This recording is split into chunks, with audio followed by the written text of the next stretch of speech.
안녕하세요. 미국 지식 훌륭하다 미대입니다. 오늘 미증시는 내리다가 반등을 해주고 마감을 했습니다.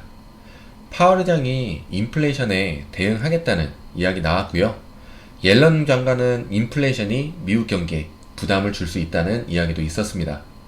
우선 금리를 빨리 올려서 대응을 하겠다는 말로 연결이 되는 부분이고요. 2년물 금리도 최고치로 올라왔는데 연준의 정책을 반영하는 지표로 보기도 합니다.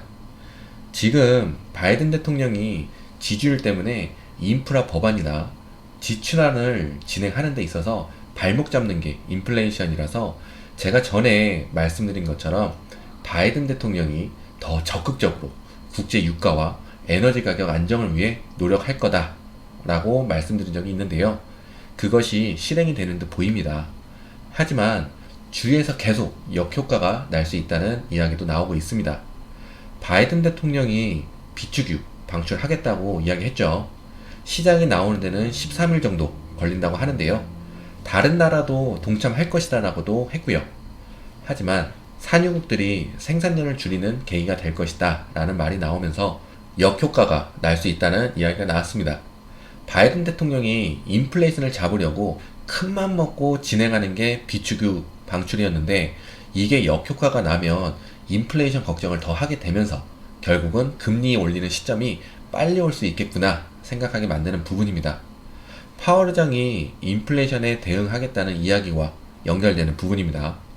만약 바이든 대통령이 국제 유가와 에너지 가격을 제대로 잡지 못하면 그 다음 카드는 관세 부분을 건드려서 물가 안정을 시키는 방법을 선택할 수도 있습니다. 오늘 준 비디오는 오프라인이 늘어나고 있어서 사용이 감소할 것 같다고 했고요. 테슬라도 하락했고요. 하지만 반도체주는 상승을 해줬습니다. 마이크론 테크놀로지는 메모리 수요가 증가할 것이다 라고 하면서 PC와 휴대폰 수요가 많아지고 있고 PC는 생각했던 것보다 많이 감소할 것 같지 않다라고 하면서 다른 반도체 종목들도 올려주는 역할을 했습니다. 근데 요즘 차별화 장세가 굉장히 심하잖아요. 페이팔, 스퀘어는 계속 하락하고 엔비디아나 반도체 쪽은 상승이 컸었죠. 원래 조정장이 시작하기 전에는 차별화 장세가 굉장히 심각해집니다. 그렇다고 조정장이 나온다고 말씀드리는 건 아닙니다. 만약 하락하는 종목이 나와도 증시를 받쳐야 되기 때문에 다른 섹터들이 막 상승해주면서 증시를 받치는 거죠. 처음에는 빅테크, 우량주들이 횡보를 하거나 하락이 나오면 중소형주에서 상승이 나와서 증시를 받치고 그러면서 빅테크, 우량주가 상승을 다시 시작하면 중소형주가 횡보를 하고요. 근데 요즘은 중소형주들이 많이 떨어졌잖아요. 그리고 이번에 또 중소형주에 물리신 분들이 계시더라고요. 하락할 때 안 사고 상승하니까 계속 상승할 거라 생각하고 좀 올라오니 사신 거죠. 그러면서 팔란티어 이야기도 많이 나오더라고요. 제가 그래서 이번 상승에 중소형주가 계속 올라갈 거라 생각하지 말라고도 말씀드리고 과거를 반복하지 말라는 말씀을 여러 드렸습니다. 제가 조심스럽게 이야기를 드리면 팔런티어가 좋다고 많은 물량 실어서 상승하길 기다린 시간보다 제가 다들 아는 종목, 좋은 종목 많으니 그런 종목 사시라고 했는데 AMD, 엔비디아 쉽게 예를 들자면요.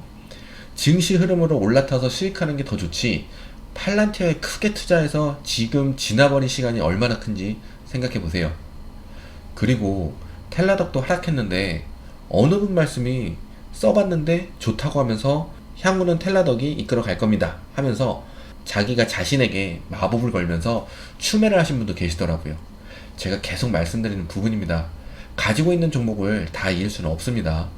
매수했다가도 아니다 싶으면 손절하시거나 손절이 안 되면 빨리 다른 종목을 찾아서 수익을 하고 그것으로 마이너스를 메꾸면서 주식을 하시는 겁니다.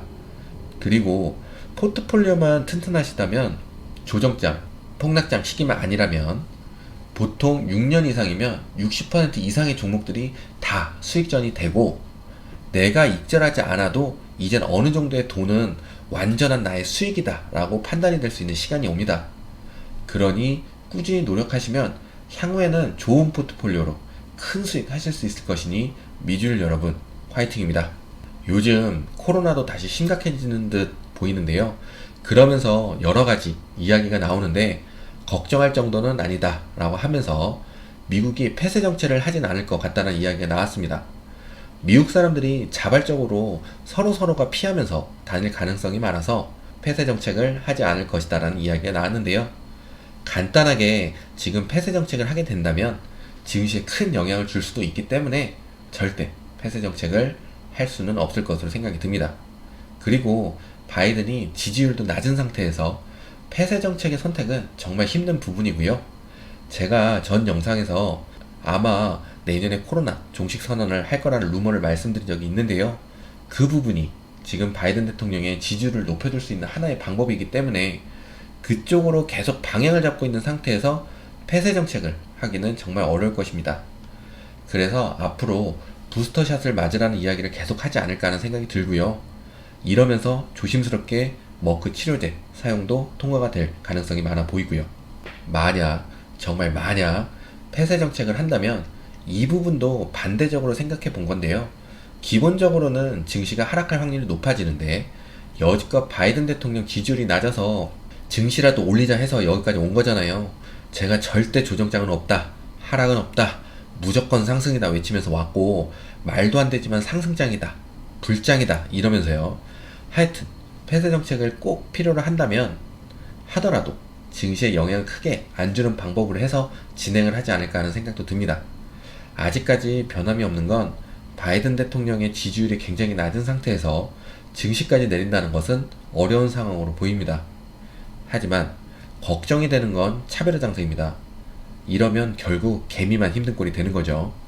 지수 차트도 설명을 드리려 합니다. 지금은 종목이 중요한 시점이 아니고요. 지수가 중요한 시점입니다. 증시가 1번, 차트가 2번, 3번이 기업 분석이라고 말씀드리는데요. 언제나 증시가 제일 중요했지만 지금 특히 증시가 정말 중요한 시점입니다. 지수들의 차트도 안 좋은 모양새를 하고 있고요. 그래서 지금은 내 포트폴리오를 보기보단 지수가 어떻게 흘러가는지 지켜봐야 할 듯 합니다. 지수를 보지 못하는 주식 투자는 없습니다. 지금은 약간 살얼음판을 걷는 증시 분위기라고 생각하는 투자자들도 많아서 만약 조금의 하락이 나온다면 실망 매물이 나오면서 생각보다 조금 더 밑으로 내려갈 수 있습니다.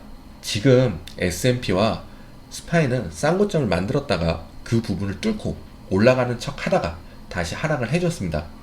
차트상으로 위에 쌍고점이 만들어진 상태에서는 보통 하락을 많이 생각하시는데 하락이 오긴 합니다. 하지만 그 쌍고점을 뚫고 지나가게 되면 더 큰 상승을 예상할 수 있는 부분이어서 쌍고점을 뚫었을 경우는 매수가 들어옵니다. 근데 지금은 쌍고점 부분을 뚫는 척을 하고 하락을 했기에 보통 이런 경우는 실망 매물이 나오게 되는데요. 그래서 오늘 하락하는 증시가 나온 부분이고요. 하지만 다행히 아래 반등 구간이 있어서 반등하고 마무리를 했습니다. 말 그대로 반등입니다. 쌍고점 자리는 큰 매물대라고 생각하시면 됩니다. 매수도 많고 매도도 많고요.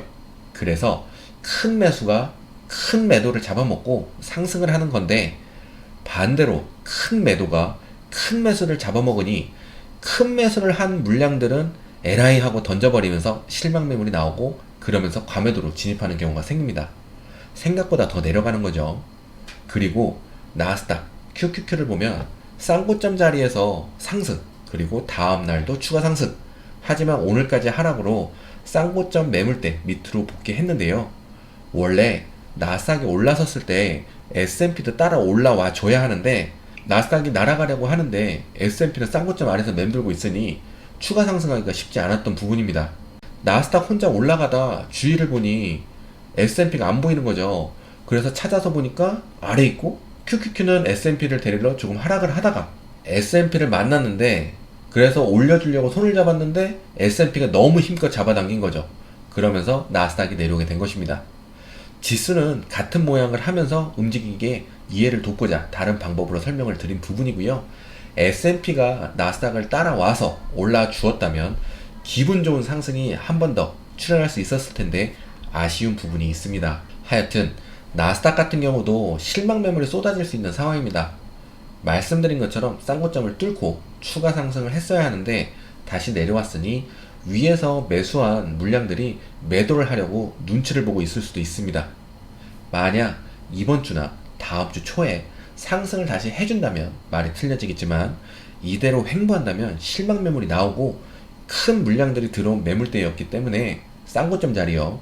그 많은 물량이 쏟아져 나오면 생각했던 것보다 더 하락이 출현할 수도 있는 상황입니다. 그러니 이번 주나 다음 주까지 해서 지수가 어떻게 움직이는지 확인을 꼭 하셔야겠습니다.